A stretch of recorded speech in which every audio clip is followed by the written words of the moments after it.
Hi, this is Dr. Scott Young, and we're going to hit an issue called debt forgiveness because today is December 29th. It's in the morning. I always get up at 4 or 5 in the morning. It's just about 5 today, and I really want to hit this issue because we are so close. Guys, we are so close for the QFS to go off. When the QFS, the EBS QFS going off here with this, and I say go off, just basically when the QFS is turned on for everyone, the debt forgiveness is going to be like that. Okay, you're going to see it maybe a little bit later because you don't realize that it's flushing through the system, but it's going to be looking for you inside of the credit report with that.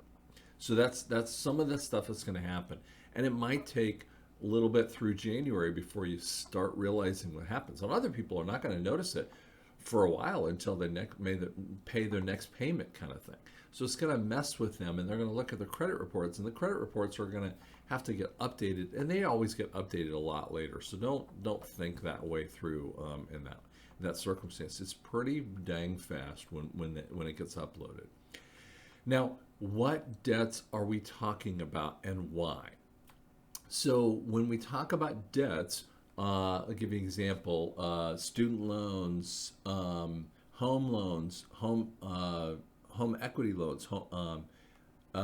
You've got which is second mortgage kind of things. You've got credit cards and car loans, and here's one interesting one. There's a guy that talks about this in different ways, and he was saying that car leases wouldn't go through. Au contraire. Here's the reality. Now, car leases in the 80s and the 90s was a real lease. I mean, it was a rental agreement that you were paying. Make up a number you wanted to pay, and this is in a long time ago. So if you were paying $200 to buy the car, maybe you only paid $130 a month. Now, obviously, that's a long time ago, but you would only pay $130 a month. After the end of the lease, you had to turn that car back in. You did not own it. Okay, it was never meant to be that way.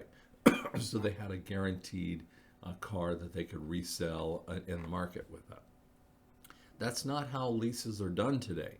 They're done at a lower rate. So if it was $300 and now it's $250, whatever, the number happens. At the end of a lease, you have the opportunity to buy. So what they've done is front loaded a lot of the interest on there, giving you, that they've reduced the principal on it, but you still have done some principal. Trust me, I've done it. I've done leases through the company before, and when you come to the end of the loan, you can buy that thing because you've actually put some money forward on that. And so, trust me, those are available in the debt forgiveness point. Now, let's talk a little bit about how they do this. First off, loans are done with capital letters inside of them. When you look at loans, and you're going to read plenty of them, and they have capital letters. Russell J. Gould in the 90s, and he has talked about this quite a bit more, is the progenitor of the quantum grammar, which is the basis of the QFS. Okay, and so I believe the White Hats have used him in this way. You're going to find out a lot more about him. So I would definitely go research him because it'll give you some good background on that area. But Russell J. Gould actually indicates when you have a capital letter statement of a contract, they're indicating you as a debt agent. When you look yourself up in IRS kind of verbiage and see if you can be outside of the tax coding, they'll call you an individual, a citizen, all these different things. That means a citizen of DC. And what they're doing is putting you under the slavery code of the DC point. And this is how the 1870s changeover to this new constitutional thing. That's what we're closing. That's part of the corporation. So that's the stuff that happens. Now, let's go over a little bit about why this happens, and then we'll we'll finish with the video. We're going to do some short ones here. I'm going to upload a whole load of them so you can kind of see them as we go along here. Now, when we ask the question about why that loan is illegal in its nature, it's the 14th Amendment under the 4th section. It took me a long time to kind of really research what the heck that was talking about. It basically says if it's a foreign agency who has, you know, some type of indebtedness, that you're creating an indebtedness, you don't owe it. Like, and I remember when I first read it, I'm like, what do you mean? Well, here's the reality. Every single loan that you can come up with that has compound interest. Now, if you do a simple interest with your father, with your brother, whatever that person is, okay, if they put interest on it, it's a person-to-person loan, okay? But every bank, every agency has to put it through the credit agency. If they're pulling your credit, they're putting it through the credit agency, which means that they have to file it through the Fed. And this actually started in the 70s. And that they started to upload this thing. I've talked to my father-in-law, you know, deep and wide on this at Christmas Day, but I've learned this a long time ago, and I was just explaining some stuff. He was like, yeah, that's exactly what they did. And so what happens is that those loans are with the Fed. The Fed is a recognized foreign agency.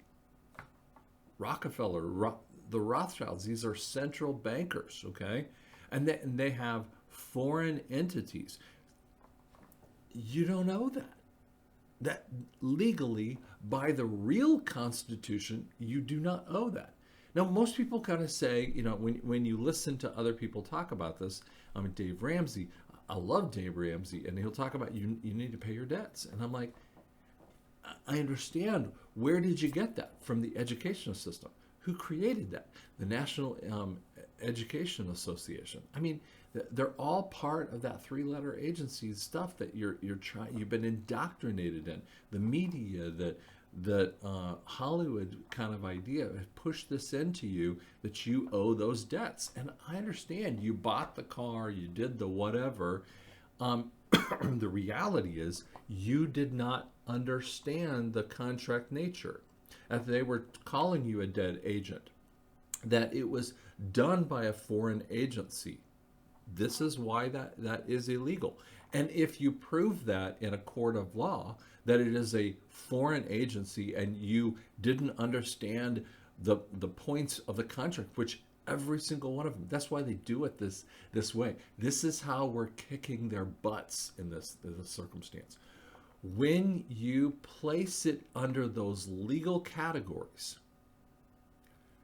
you are not liable for it. If you were in a court of law and there was a contract conversation, and by the way, I've been in them, and I've had people, you know, claim a contract is illegal, and once the court reads the contract is by two agencies, okay, by the person who's buying the thing and the seller, okay, and if they're of like mind or they have abilities to read a contract, I mean, you don't have someone who's got dementia or whatever, I mean, a child kind of thing, then what happens, as long as they're, you know, the seller is actually fulfilling the agreement, it's fine. But here's the reality. If you hijack the legality of it, it's illegal. And what would happen is if you had a particular loan that you were doing with another person, and it doesn't matter if you were paying on it and you found out that this contract was done illegally, what would happen is the seller is completely liable for it, which means that he or she cannot get any more compensation for it, which means that I don't care if it's a $100,000 loan, $1 million loan, they lose all the money on it. And that's the reality. This is what we're going to saddle them with. And that's what the Saint Germain Fund is to do. Now, some of it will be through bankruptcy reorganization, which means they wipe the debts out because they're reorganized. These are the Fed banks, okay? On the other side of it, we have the small banks or small kind of agencies. I mean, they had to file this through the Fed. They didn't have any choice in the matter.